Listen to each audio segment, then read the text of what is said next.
Hi, in this video I'm going to be showing you how to do brow mapping. For this video I'll be using some string or some thread just like this, and my Tatbrow Microblade Brow Pen. So I want to line straight down the middle.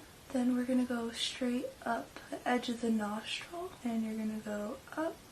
And then the next one is you're going to go to the edge of the nostril, to the edge of the eye, to the edge of the brow.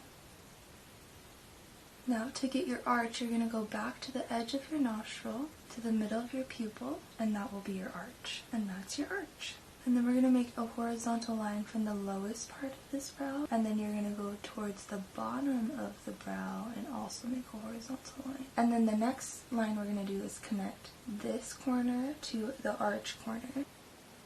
Now we have this center box right here. I'm going to create an X to have all the corners meet. The last thing you want to do is mark the edge of the tail by connecting this outside line with your arch line. Now I'm going to take my Tatbrow Microblade Pen in the color taupe and fill them in. Okay, I went ahead and removed all the lines off my face, and this is the result.